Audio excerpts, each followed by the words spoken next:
Are your expectations letting you down? I don't know why I'm so excited, but it's January and 2025 is gone and 2026 is already off to a freaking weird start. But 2026, it's a new year and people have hope. And I think hope is amazing. Like, gyms are going to be super busy this week. I love that. Lots of people have bought fancy new journals. Maybe they got an exercise bike for Christmas. Maybe this is the year they're finally deciding to start writing their book. Like, wanting to better ourselves or have more money in the bank or finally starting a big project. I think that's fantastic.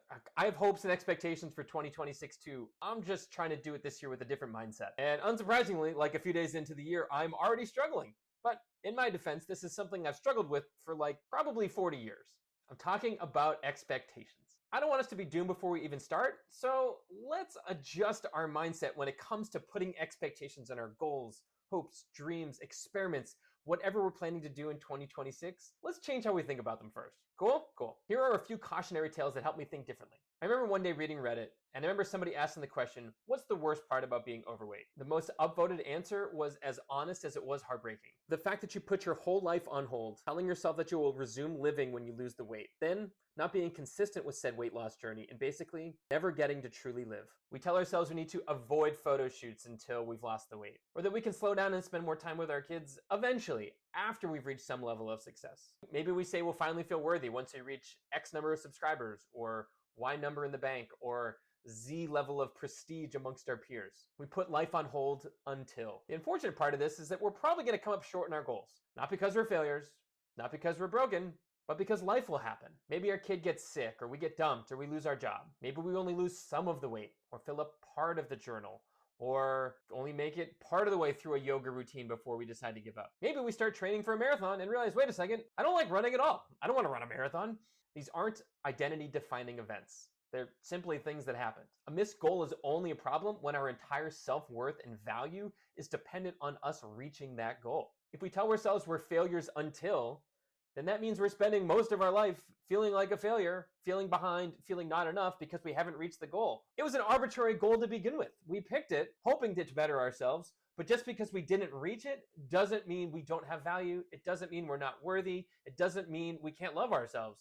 It just means we didn't reach as far as we wanted to. That's okay.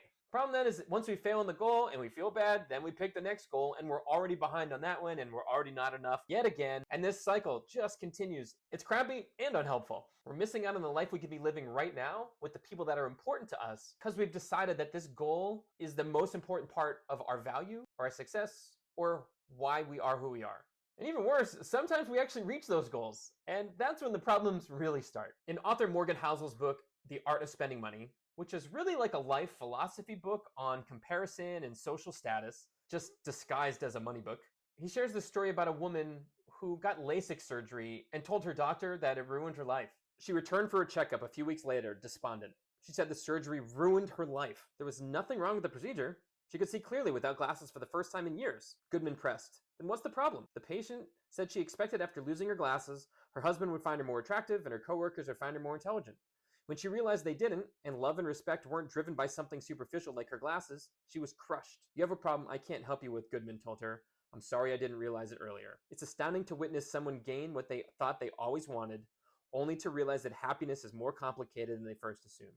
And my gosh, that's so true with money. There's an old saying that nothing's worth in getting what you want, but not what you need.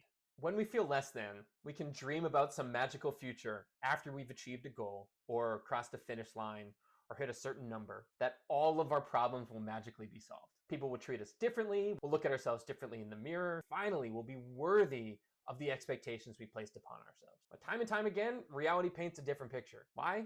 Because as the Zen practitioner Jon Kabat-Zinn said, wherever you go, there you are. We're still the same human, with the same insecurities and struggles and baggage and history, just maybe with a slightly flatter stomach or maybe an extra zero in the bank account. We still have to deal with all of those things that drove us maybe in the first place. If we weren't enough without it, we're not going to be enough with it either.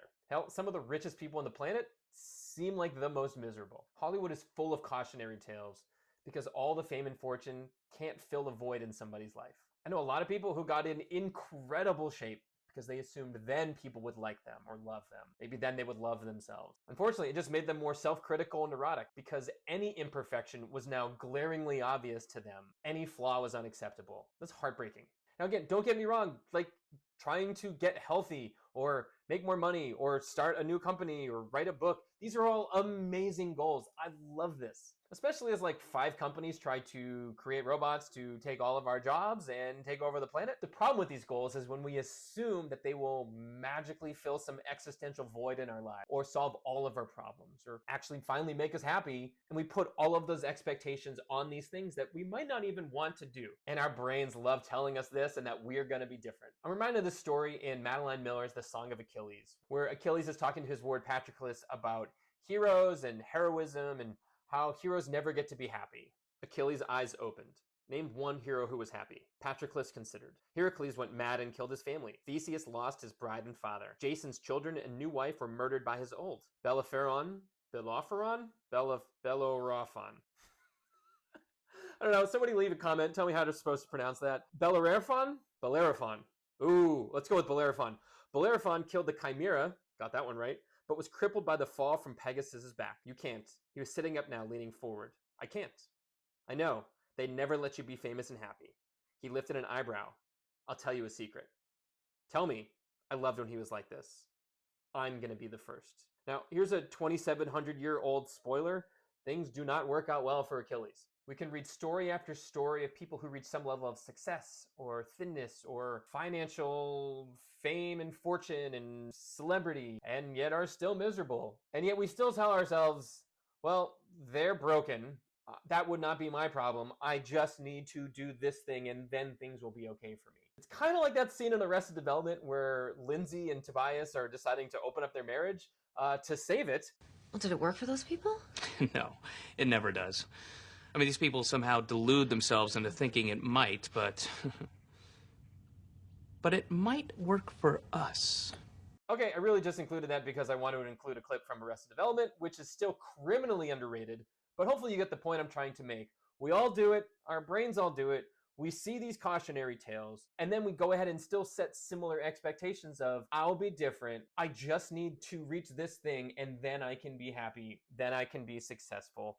Then I will have the self-love or appreciation for XYZ. Then I can finally have those things. That's not how this works. So what do? Well, let's start by accepting the fact that for 99.99999% of our existence, we will not have just completed a goal. We will spend most of our time trying to complete a goal and like the teeniest, tiniest sliver of time saying, hey, I did it, right? Which means all of this other time is where we should be optimizing and setting our expectation for how can I find fulfillment, joy, happiness, self-compassion? How do I find all of those things in the 99.99999% of time, because that's where we exist. That's where we spend our lives being weird humans on a planet, trying to figure this stuff out, trying to do things that are important and meaningful to us. That's where we need to find enough and okay and safe and worthy and happy. Now, as somebody who woke up like every morning for a long time saying I'm already behind, I need to reach this level of success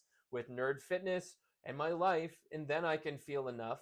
I finally accepted that like maybe there's a different mindset. Like maybe, just maybe, there's a different way other than always waking up feeling behind, not enough, and so on. Maybe. I decided to ask myself questions like, if I didn't reach this goal, would I still pick that activity? Like for example, if the goal is to try to lose a certain amount of weight, but we hate running, if we tell ourselves, okay, what if we don't lose the weight? Would we still want to run? If the answer is no, fantastic. Pick a different activity, one that is fun and enjoyable for you. It could be dancing or live action role playing or gymnastics or Beat Saber with a virtual reality headset. We can do anything. Yoga, anything to get us moving that feels exciting and fun. That's amazing. It can also be helpful to ask, like, why did I pick this goal? What am I hoping to get out of it? When we ask questions like this, it might help us pick different goals, set different expectations. Give ourselves a longer timeline to reach some level of success. Give us an opportunity to realize that it's not going to solve all of our problems whether or not we reach that goal. It turns out all these cliches are true. That's why they're cliches. It's the friends we made along the way. I know, I'm sorry. It's finding exercise and movement we enjoy that makes us feel good. It's finding ways to adjust our diet in a way that doesn't make us miserable. It's changing our internal dialogue, whether we're failing, succeeding, not setting any goals at all. It's understanding that no matter where we are, how far we have to go, or how far we've come, today is still the only day that we get to be kind of in control of. Introl? Control? I think I said introl. Let's go with control because introl is not actually a word. What are you working on for 2026? What are the experiments you're conducting? What are the goals you're working on? How can you adjust your expectations around those things so you don't end up down the wrong path or you don't get yourself in trouble because you've put way too much of your worth in, I need to do this and then I can start living. By the way, I have no idea how this YouTube video is going to turn out. I finally set up a blackout curtain in my studio. This lighting kit is way too bright. I probably need to get a new one. I have too many doors in this room, but it is what it is, right? So I gotta like hang up a poster. I gotta hang up Captain America. I need a bookshelf, but I didn't want to set expectations that the studio had to be perfect before I could get started and keep doing these YouTube videos. Now we just need to start hanging things on the wall. So maybe by the next video. Anyways, thanks for watching. No, that's it. Yeah, like and subscribe. Subscribe for more. Watch me make a fool of myself on YouTube. It's fine. We're just gonna do it. We're just gonna do it.